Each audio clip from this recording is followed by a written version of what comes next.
warahmatullahi wabarakatuh. Ketemu lagi dengan Ibu. Pada hari ini kita akan membahas tentang larutan penyangga dan hidrolisis. Ibu harapkan pada pertemuan kali ini kalian dapat memahami sifat-sifat dari larutan penyangga dan hidrolisis. Materi yang akan disampaikan yang pertama pengertian larutan penyangga, yang kedua pH larutan penyangga, yang ketiga larutan penyangga dan kehidupan sehari-hari, dan yang keempat hidrolisis. Apa itu yang dimaksud dengan larutan penyangga? Larutan penyangga atau buffer adalah larutan yang mengandung zat-zat yang mencegah perubahan pH atau konsentrasi hidrogen larutan tersebut. Larutan penyangga ada dua macam, yaitu larutan penyangga asam dan larutan penyangga basa. Larutan penyangga asam adalah larutan penyangga yang berasal dari asam lemah dan basa konjugasinya, di mana basa konjugasinya disediakan oleh garam. Contoh larutan penyangga asam di sini CH3COH dan CH3COO-, di mana CH3COO- disediakan dari garamnya, misalnya CH3CONA atau CH3COO 2 kali Ba. Dan HF dan F negatif, di mana F negatif disediakan dari garamnya, misalnya NaF atau CaF2. Pembuatan larutan penyangga asam. Larutan penyangga asam dapat dibuat dengan cara langsung dan cara tidak langsung. Cara langsung asam lemah dicampur dengan garamnya. Contohnya CH3COH direaksikan dengan CH3CONA.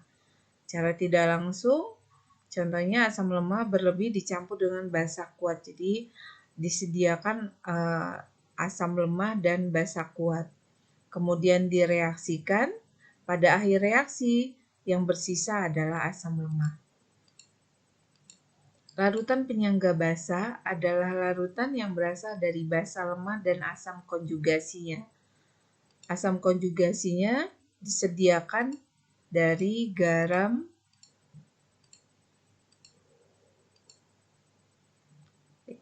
larutan penyangga basa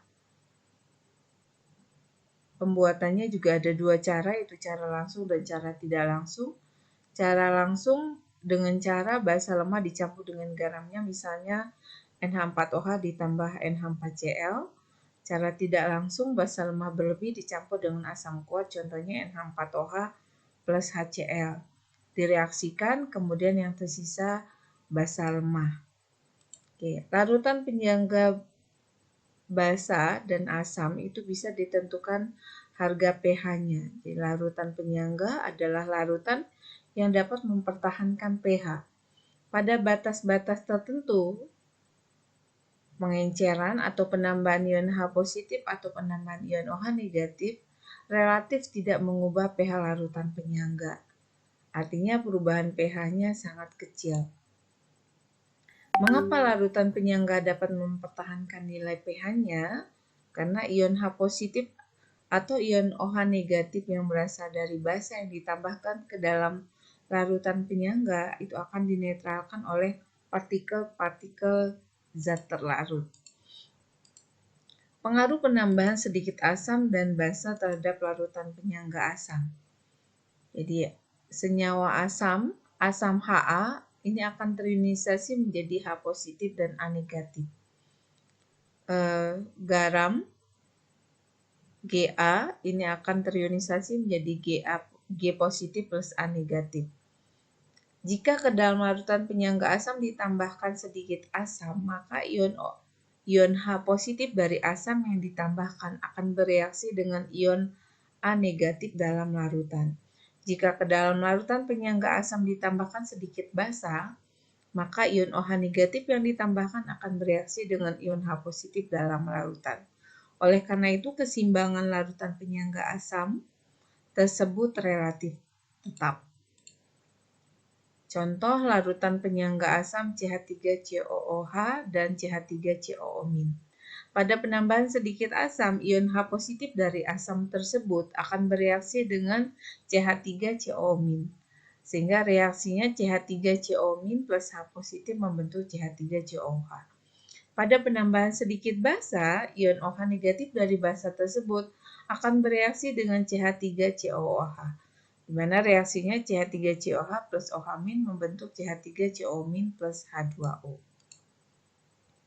Nah, pengaruh penambahan sedikit asam dan basa terhadap larutan penyangga basa. Sama ya, misalnya basa BOH itu akan terionisasi menjadi B positif plus OH negatif. BOH di sini adalah basa lemah ya. Bg akan terionisasi menjadi B positif plus G negatif. Jadi garam yang berasal dari basa lemah. Jika ke dalam larutan penyangga basa ditambah sedikit asam, maka ion H positif dari asam yang ditambahkan akan bereaksi dengan ion OH negatif dalam larutan. Dan jika ke dalam larutan penyangga asam ditambahkan sedikit basa, maka ion OH negatif dari basa yang ditambahkan akan bereaksi dengan ion B positif dalam larutan. Oleh karena itu, keseimbangan larutan penyangga basa tersebut relatif tetap. Contoh larutan penyangga basa NH4OH atau NH3 dan NH4 positif. Pada penambahan sedikit asam, ion H positif dari asam tersebut akan bereaksi dengan NH3, di mana reaksinya NH3 plus H positif membentuk NH4 positif.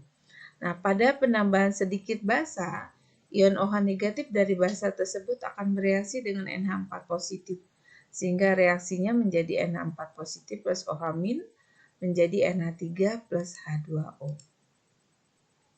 Nah, bagaimana cara menghitung pH larutan penyangga asam? Besarnya pH larutan penyangga asam tergantung pada besarnya tetapan ionisasi asam lemah atau Ka-nya dan konsentrasi basa konjugasi atau A negatifnya. Jadi H positif sama dengan Ka dikali konsentrasi Ha dibagi konsentrasi A negatif sama dengan Ka dikali NHA dibagi Na negatif. Sehingga kita dapatkan pH sama dengan min log H positif atau sama dengan pKa plus log konsentrasi Ha per A negatif sama dengan pKa plus log NHA per Na negatif.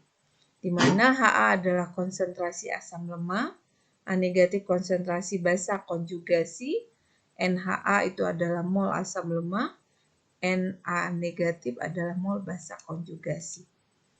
Contoh soal. Sebanyak 25 ml basa kuat NaOH 1,2 molar direaksikan dengan 50 ml larutan asam format atau HCOOH 0,66 molar sehingga terbentuk larutan penyangga. Jika KaHCOOH sama dengan 10⁻⁴, hitunglah pH larutan tersebut. Pertama-tama kita tentukan dulu mol dari NaOH, di mana molaritas NaOH kita kalikan dengan volume NaOH. Molaritas di sini diketahui 1,2, sehingga 1,2 molar kita kalikan dengan 25 mili NaOH sama dengan 1,2 dikali 0,025 liter. Jadi mililiter ini kita rubah menjadi liter sehingga kita peroleh molnya 0,03 mol. Kemudian mol dari asam lemahnya. Mol HCOOH sama dengan molaritas HCOOH dikali volume HCOOH. 0,66 molar dikali 50 mili tadi diketahui ya, sama dengan 0,66 dikali 0,05 liter.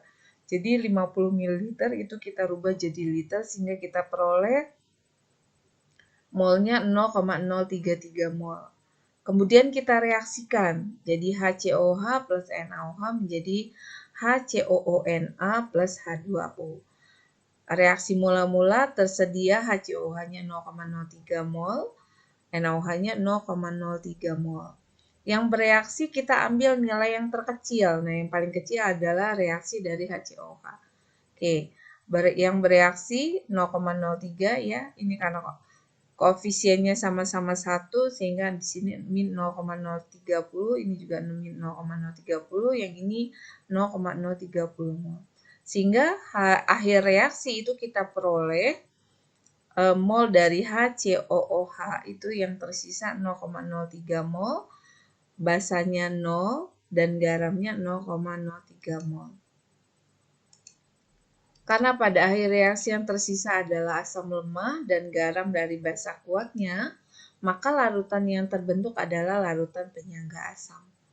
Oke, jadi tadi kita peroleh dari reaksi HCONA 0,030 mol, Na-nya 0,03, HCO-nya 0,030 mol. Kemudian kita tentukan konsentrasi karena tadi sifatnya asam ya, larutannya penyangga asam, maka kita gunakan rumus H positif. H positif sama dengan Ka dikali mol HCOOH per mol HCO min. Ya, sama dengan 10⁻⁴ dikali 0,003 mol per 0,03 mol diperoleh sama dengan 10⁻⁵. Maka pH-nya sama dengan 5. Jadi pH larutan tersebut adalah 5. Nah, bagaimana cara mencari atau menghitung pH larutan penyangga basa? Sama. Jadi besarnya pH larutan penyangga basa tergantung pada tetapan ionisasi basa lemah atau Kb-nya dan konsentrasi basa konjugasi atau B positifnya.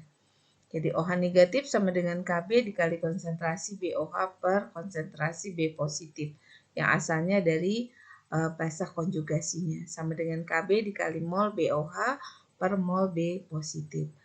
Maka POH sama dengan min log OH negatif atau sama dengan PKB plus log konsentrasi BOH per konsentrasi B positif sama dengan PKB plus log mol BOH per mol B positif. Sehingga pH kita bisa peroleh sama dengan 14 dikurang POH. Oke. Contoh.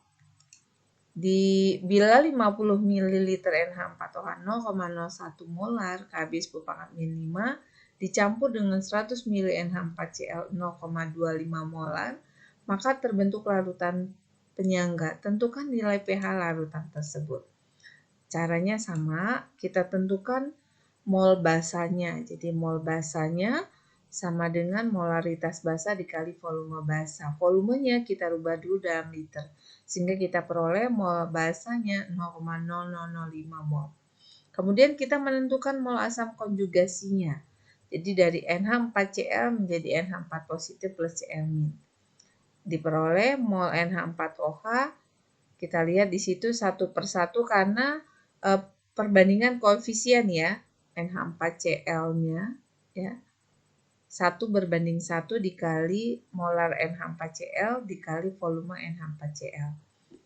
0,25 molar konsentrasi dari NH4Cl dikali 100 ml volumenya sama dengan 0,25 molar dikali 0,1 liter.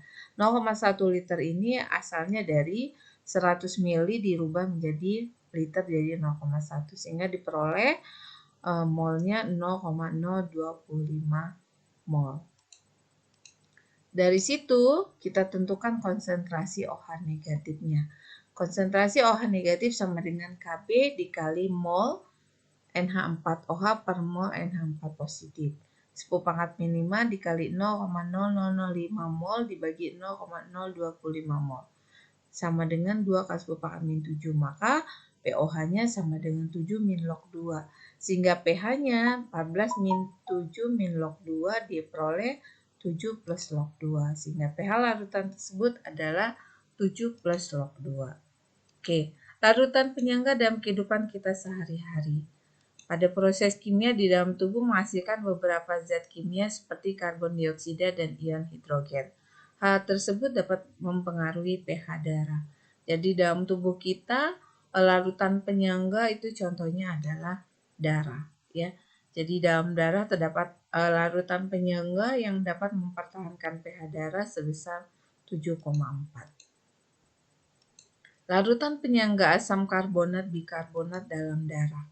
Larutan penyangga karbonat berasal dari campuran asam karbonat atau H2CO3 dengan basa konjugasi ion bikarbonat HCO3-. Reaksi kesetimbangan pada sistem penyangga karbonat bikarbonat H3O positif plus HCO3 negatif menjadi H2CO3 plus H2O menjadi 2H2O plus CO2. Nah, keberadaan asam atau basa dalam darah dapat dinetralkan oleh larutan penyangga karbonat bikarbonat. Reaksi netralisasi asam H positif plus HCO3- menjadi H2CO3. Reaksi netralisasi basa OH- plus H2CO3 menjadi HCO3- plus H2O. Oke, larutan penyangga fosfat dalam darah. Larutan penyangga fosfat berasal dari campuran ion dihidrogen fosfat atau H2PO4 negatif dengan ion monohidrogen fosfat H atau HPO4 2 negatif. Sistem penyangga fosfat merupakan sistem penyangga yang bekerja untuk menjaga pH cairan intrasel. Jika proses metabolisme sel menghasilkan banyak zat asam atau zat basa, dapat dinetralkan oleh larutan penyangga fosfat. Sama, ada reaksi netralisasi asam dan netralisasi basa. Larutan penyangga hemoglobin dalam darah. Dalam darah terdapat hemoglobin yang dapat mengikat oksigen untuk selanjutnya diangkut ke seluruh tubuh. Reaksi kesetimbangan dari larutan penyangga hemoglobin, di mana hemoglobin bereaksi dengan oksigen menghasilkan ion oksihemoglobin plus H positif. Nah, ion H positif akan diikat oleh ion HCO3- membentuk H2CO3. Oleh enzim karbonat anhidrase, H2CO3 terurai menjadi H2O dan CO2. CO2 yang dihasilkan dalam jaringan sel diubah oleh enzim bikarbonat hidrase dalam darah menjadi H2CO3. H2CO3 terurai menghasilkan ion H positif dan HCO3-.